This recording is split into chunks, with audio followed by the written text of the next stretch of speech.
शुरुआत में हम 1050 का समय देखते हैं, जहां कुछ वाइकिंग लगभग 20 जहाजों के साथ एक जगह जाते हैं। उन्होंने यहां आकर कई लोगों से लड़ाई की और एक गुप्त स्थान के बारे में पूछा जहां खजाना, सोना और चांदी है। अब उन लोगों ने उन लुटेरों को उस स्थान के बारे में बताया। उन्होंने ये भी कहा कि उस जगह मत जाओ, नहीं तो बहुत बुरा होगा। लेकिन इन लुटेरों ने उनकी एक न सुनी और उस गुप्त स्थान पर गया। लेकिन उन्हें वहाँ कोई सोना, चांदी या खजाना नहीं मिला। उन्हें अभी अभी एक भेड़िया मिला, भेड़िए का एक छोटा बच्चा। इसके बाद वे उस भेड़िए को अपने साथ अपने जहाज पर ले गए। फिर हम 1000 साल बाद का समय देखते हैं, जहाँ एक छोटे से कस्बे में इस कहानी का मुख्य पात्र, जिसका नाम थाले था, वो अपने परिवार के साथ रहती थी।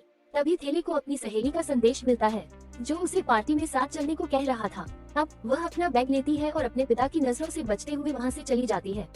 वो उससे बस यही कहती है कि मैं देर रात घर आऊंगी। अब उसी पार्टी में एक लड़की, जो शहर के मेयर की बेटी थी, उसे जलन हो रही थी कि थेले और उसकी सहेली एक दूसरे के इतने करीब हैं, और वह अपने दोस्त को एक तरफ ले जाती है। वहाँ थेले भी उसकी बात सुनती है। वह अपनी सहेली को बता रही थी, आपने लड़की को बाहर से हमारी पार्टी में क्यों बुलाया, और अगर आप भविष्य में ऐसा करते हैं तो यह अच्छा नहीं होगा। कम से कम आपको मुझे बताना चाहिए था। ये सुनने के बाद उसे बहुत बुरा लगता है, इसलिए वह यहाँ से जाने लगती है। लेकिन अगले ही पल उसने मेयर की बेटी उस लड़की की चीखें सुनी, इसलिए जब वह जांच करने जाती है, वह देखती है कि लड़की और उसका दोस्त लेटे हुए हैं। उनकी हालत बहुत खराब है क्योंकि उन्हें बहुत चोटें आई हैं। थेल उनकी मदद के लिए उनके पास जाता है। वह मेयर की बेटी को सहारा देकर आगे बढ़ती है। फिर अगले ही पल कोई उसके कंधे पर भी वार करता है। इससे वह नीचे गिर गई।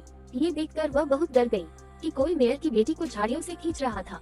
उसे कुछ समझ नहीं आ रहा कि यह कौन है। बस डर के मारे वह चिल्लाती रहती है। वैसे भी अब इस घटना की जगह पुलिस भी आ चुकी थी, जिसमें थले की माँ भी शामिल थी, क्योंकि वास्तव में वह एक पुलिस अधिकारी थी। उसका सर पुलिस अधिकारी उसे बताता है कि जिसने भी यहाँ उस पर हमला किया, वह महापौर की बेटी को अपने साथ ले गया। उसकी कोई पहचान नहीं है। यहाँ उसके साथ एक लड़की भी थी, जो कोई और नहीं बल्कि आपकी बेटी है। इसलिए आपको जाकर उससे इस बारे में पूछना होगा, क्योंकि वही आपको बता सकती है। ये सुनकर उसकी माँ बहुत डर गई और तुरंत अपनी बेटी की देखभाल के लिए उसके पास जाती है। अपने कपड़ों पर खून देखकर वह पूछती है कि क्या हुआ, क्या आपको कहीं चोट लगी है। इस पर वह कहती है, नहीं माँ, यह मेरा खून नहीं है, यह मेयर की बेटी की है, जो मुझ पर लागू किया गया था जब मैं उसकी देखभाल कर रहा था। मेरे कंधे पर बस हल्का सा घाव है। फिर तलाशी लेने पर उन्हें मेयर की बेटी का फोन मिलता है। इसके साथ ही थले की माँ को भी पेड़ पर एक बड़ी कील लग जाती है, जो किसी खतरनाक जंगली जानवर की तरह लग रहा था। अब थोड़ी देर बाद थेले की आंख खुलती है, जहाँ वह अपनी माँ को अपने सामने पाती है। पूछ रही थी, थाले, अब बताओ कल रात तुम्हें क्या हुआ था। तो अब यहाँ वह धीरे धीरे अपनी माँ को सारी बात बता देती है।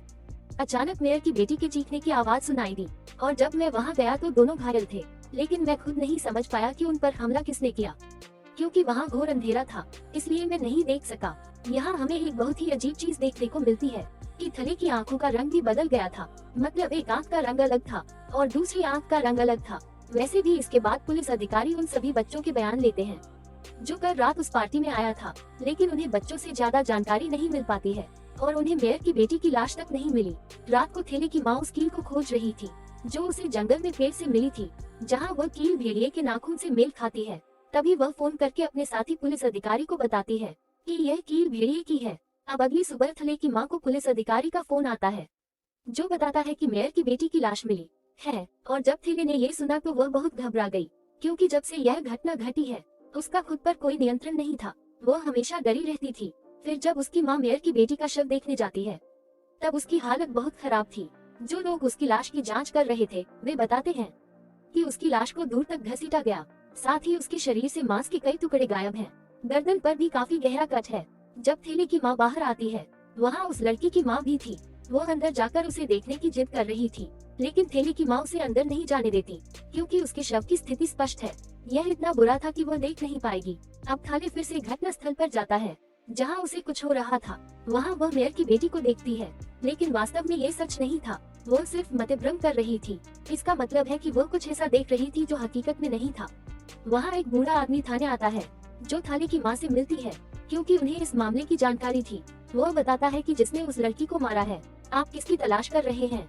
वो कोई साधारण भेड़िया नहीं, बल्कि एक वेयरवुल्फ है, यानी आधा इंसान और आधा भेड़िया, जो खास वक्त पर ही भेड़िया बन जाता है। वो पूर्णिमा की रात है और वह वेयरवुल्फ मानव रक्त का प्यासा है, और यह प्रक्रिया चलती रहेगी जब तक इस पीढ़ी का आखिरी भेड़िया नहीं मारा जाता। वो सबको मार डालेगा। ये सुनकर थले की माँ उसे चुप करा देती है, क्योंकि वह उसकी बातों पर विश्वास नहीं कर रही थी। उनका ये भी कहना है कि यहाँ एक लड़की की मौत बहुत ही बेरहमी से हुई है और आप ये पुरानी कहानियाँ सुना रहे हैं। फिर वह कहता है, हाँ मुझे पता था कि मेरी बातों पर कोई विश्वास नहीं करेगा। ये कहकर वह जाने लगता है, लेकिन रास्ते में वह थेले की माँ को बताता है, तभी आपको मेरी बात पर विश्वास होगा, फिर मुझसे मिलने आओ। वह उसे चांदी की बंदूक की गोली भी देता है। कहते हैं कि जिसे तुम मारना चाहते हो, इसका मतलब है कि वह इस गोली से ही मरेगा, बाकी गोलियों का उस पर कोई असर नहीं होगा। रास्ते में वह उसकी कोट में चांदी की गोलियों का डिब्बा रख देता है। न चाहते हुए भी थेले की माँ उसकी एक गोली जेब में रख लेती है। अब थाले की वही सहेली उससे फिर मिलती है जिसने उन्हें पार्टी में बुलाया था। कहते हैं कि मुझे बहुत खेद है, सब कुछ मेरी वजह से हुआ। अगर मैंने आपको वहाँ नहीं बुलाया होता तब आप इन सब में शामिल नहीं होते। ये सुनने के बाद थेले उसे बताता है, जो कुछ भी हुआ उसके लिए आप दोषी नहीं हैं। वैसे भी यह गलत है। जिसके बाद वह यहाँ से चली जाती है। जब थेले बाहर जा रहा था, मेयर की बेटी के दोस्त उसे रोकते हैं। उनका कहना है कि जो लोग बाहर बातें कर रहे हैं, क्या वे सच है? यानी आप उसे बचा सकते थे, लेकिन तुमने उसे जानबूझकर नहीं बचाया, तुमने उसकी मदद नहीं की, तुम कायरों की तरह चिल्लाते रहे। ये सब सुनकर उसे बहुत बुरा लगता है। वह गुस्से में वहाँ से चली जाती है और अपने घर आकर रोती है। शीशे में वह अपने कंधे पर घाव देखती है, क्योंकि ये दिन ब दिन खराब होता जा रहा था। उसे चिंतित देखकर उसकी माँ उससे बात करने आती है, लेकिन वह उससे बात नहीं करना चाहती थी। रात में जब थेले सोता है, उसका एक अजीब सपना है, मानो वह तैर रही हो, लेकिन पानी में नहीं बल्कि खून में। इस वजह से वह नींद से जाग जाती है। इसके बाद हम एक डॉक्टर को दिखाते हैं, जिसे मेयर की बेटी के शव की जांच के लिए बुलाया गया था। उसे भी कील का वही टुकड़ा दिखाया गया है, जिससे वह कंफर्म करता है और उन्हें बताता है कि टुकड़ा वास्तव में एक भेड़िए का है। इसके बाद थले की माँ अपने साथियों और कुछ शिकारियों के साथ जंगल चली जाती है, ताकि भेड़िए को पकड़ा जा सके। जहाँ जंगल में उन्हें एक और लाश मिलती है, जिसका सिर नहीं था। उनकी बहुत बुरी हालत थी, तो वे उस लाश की तलाश में लग जाते हैं। फिर शिकारियों को वहीं छोड़ दिया, वे अपने साथियों के साथ आगे बढ़ते हैं। कुछ दूर चलने के बाद उन्हें वहाँ एक गुफा दिखाई देती है। फिर हिम्मत करके थले की माँ उसके अंदर चली जाती है। अंदर जाने पर उसे वहाँ एक गड्ढा दिखाई देता है, जहाँ बहुत अंधेरा था। इसके अंदर जाने के लिए सीढ़ी लगी हुई थी। जैसे ही वह सीढ़ी से नीचे उतरने लगती है, तभी अचानक उसका पैर फिसल गया और वह सीधे नीचे गिर जाती है। उधर जब शिकारी लाश के पास थे, उन्हें कुछ आवाजें सुनाई देने लगती हैं, जिसे सुनकर वे काफी डर गए और अब वे धीरे धीरे ऊपर देखने लगते हैं, जहाँ एक भेड़िया उनकी ओर बढ़ रहा था, जो अगले ही पल उन पर हमला कर देता है और उन्हें बेरहमी से मार डालता है। पुलिस टीम ने भी उनकी चीखें सुनी थी और वे जल्दी से थेले की मां को ऊपर आने के लिए कहते हैं। फिर टीम बंदूकें लेकर वहां जाती है उसे मारने के लिए, लेकिन कोई फायदा नहीं हुआ, क्योंकि वह भेड़िया उन सभी पर हमला करता है और बेरहमी से खाता है और हम वहाँ सिर्फ खून ही देख सकते हैं। अब जब थेले की माँ सीढ़ी पर ऊपर आ रही थी, तभी उसके सामने वही भेड़िया आ जाता है और वही खड़ा हो जाता है, जिसका आकार बहुत बड़ा था, लहूलुहान लग रहा था। उसे देख थेले की माँ की हालत बिगड़ती जा रही है और अब जैसे ही भेड़िया उस पर हमला करता है, फिर वह नीचे गिर जाती है। इससे उसके हाथ में चोट आई है। अब भेड़िया भी नीचे आ गया था। फिर उसे अपने इतने करीब देखकर वो उस पर लगातार गोलियां चलाती है, लेकिन भेड़िए पर इन गोलियों का कोई असर नहीं हुआ। वो लगातार आगे बढ़ रहा था। इस दौरान उसकी सारी गोलियां खत्म हो गयी। वो सहम गई थी और जल्दी से जेब में हाथ डालता है। तब उसे वह चांदी की गोली मिलती है, जिसे वह भेड़िए पर मारती है और वह वहीं गिर जाता है। फिर अगले सीन में अस्पताल में खुले थेले की माँ की आंखें। वह बिल्कुल ठीक थी, लेकिन उसका साथी कोमा में चला गया था और उनकी टीम में कई लोगों की मौत भी हुई थी। कॉलेज में थाले के साथ कुछ अजीब हो रहा था, जैसे उसे कोई हल्की आवाज सुनाई दे रही हो, जिससे वह काफी थकी हुई थी। इसलिए वह वॉशरूम चली जाती है, जहां उसकी मुलाकात मेयर की बेटी से होती है। कौन रो रहा था, ये देखकर थाले अब और भी चिंतित हो गए, क्योंकि उसके मतिभ्रम बढ़ रहे थे। रात को भी जब वह सो रही थी, फिर अचानक वह चलने लगती है, जिस दौरान उसकी छोटी बहन की भी आंख खुल जाती है और वह थेले को एक पेड़ के पास खड़ी देखती है। फिर उसका हाथ पकड़ लिया, वह उसे वापस कमरे में ले आती है। तब तक थेल को होश आ जाता है। तब उसकी बहन कहती है कि मैं हमेशा तुम्हारा ख्याल रखूंगा। फिर वह थेले से कहती है कि मेरी तबीयत ठीक नहीं है, मुझे बहुत नींद आ रही है, ऐसा लगता है जैसे महीनों से सोया नहीं हूँ। ये कहकर वह वहीं सोने चली जाती है। वहाँ डॉक्टर भेड़िए के शव की जांच कर रहे थे, जिससे उसे काफी जानकारी मिलती है और वह थेले की माँ को बताता है कि सारी गोलियां तुमने उस भेड़िए को मारी हैं, उसे कुछ नहीं हुआ। एक ही गोली ऐसी है जिससे उसकी मौत हो गई और वह गोली चांदी की गोली है। अब ये गोली वही थी जिसे वृद्ध ने थले की माँ को दे दिया था। ये गोली इतनी तेज थी कि इसने भेड़िए के शरीर में एक बहुत बड़ा छेद कर दिया था। ये सब सुनकर वह बहुत हैरान हुई और तुरंत उस डॉक्टर के पास वह उस बूढ़े से मिलने जाती है और उसे सब कुछ बता देता है। फिर वह बताता है कि जिस भेड़िए को तुमने मारा है, मैं लंबे समय से उसकी तलाश कर रहा हूँ। ये बहुत पुराने समय का भेड़िया है। दरअसल इंसानों ने जानवरों की ताकत हासिल करने के लिए इंसानों पर प्रयोग किए थे, जिसके चलते ये निकला, यानी वो सारे इंसान वेयरवुल्व्स बन गए। और यह क्रम जारी रहेगा जब तक इस पीढ़ी का आखिरी भेड़िया नहीं मारा जाता। और उनकी पीढ़ी इस तरह बढ़ती है, जिसे भी भेड़िया काटता है वह आदमी भी भेड़िया बन जाता है। दूसरी ओर हम थेले को देखते हैं, जो अपनी सहेली के साथ थी। कौन उससे कॉलेज के बारे में पूछता है, उस दिन आपको क्या हुआ था जब आप वॉशरूम गए? फिर वह कहती है कि मुझे नहीं पता, मेरे साथ यह क्या हो रहा है। पिछले कुछ दिनों से मुझे अपने अंदर बहुत सी अजीब चीजें महसूस हो रही हैं। अब उसके दोस्त के पास उसके पापा का फोन आता है।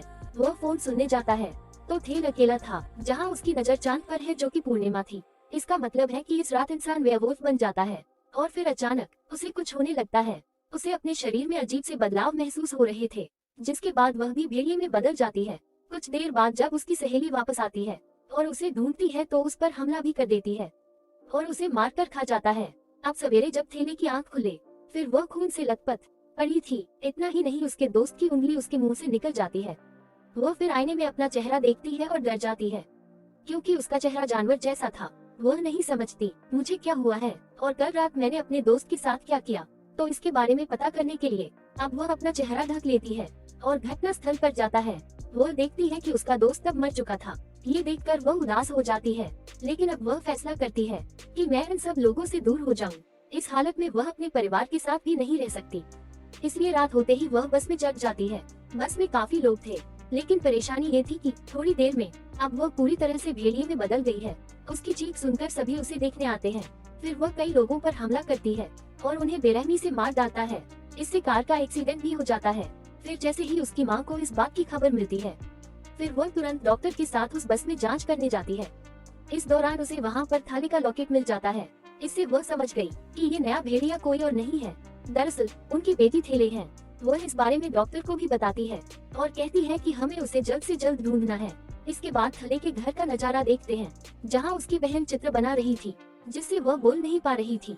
और तब उसे लगता है मानो कोई उसके पीछे आ रहा हो। जैसे ही वह पीछे मुड़ती है, वहाँ एक भेड़िया था, जिसे देखकर वह काफी डर गई थी। वह बोल नहीं सकती थी, तो जाहिर है कि वह मदद के लिए फोन नहीं कर सकती थी। लेकिन जब वह भेड़िए की आंखों में देखती है, तब वह समझी कि मेरी बहन थले है। वो उसका मतलब थाले होता है। जब वह उसकी आंखों में देखती है तो रुक जाती है। तभी पीछे से उसके पापा आ जाते हैं। कौन उस पर हमला करता है। फिर वह बिजली का झटका लगाता है और अपनी बेटी के साथ बाहर आता है और जल्दी से गाड़ी में बैठ जाता है और यहाँ से जाने लगता है। लेकिन इन सब में उन्हें चोट लगी थी, इसलिए वह ठीक से गाड़ी भी नहीं चला पा रहा था। वह बेहोश हो जाता है। साथ ही उनकी कार का भी एक्सीडेंट हो गया था।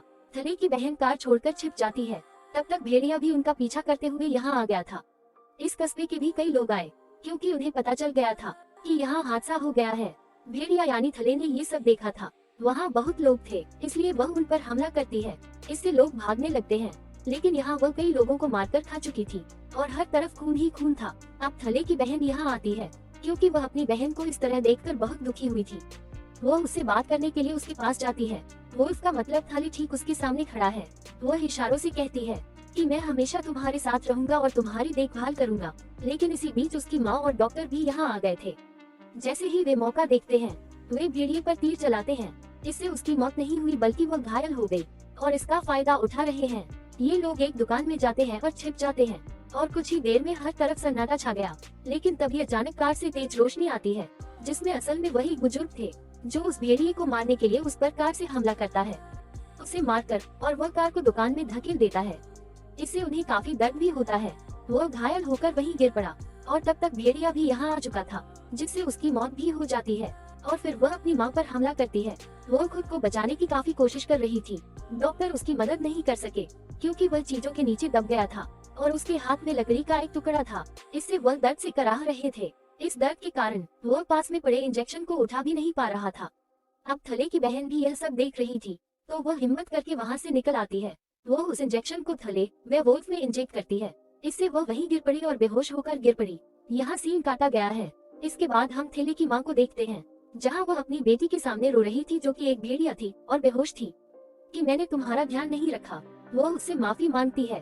फिर वह अपना ख्याल रखती है और सोचने लगती है कि मैं उसे ऐसे नहीं छोड़ सकती।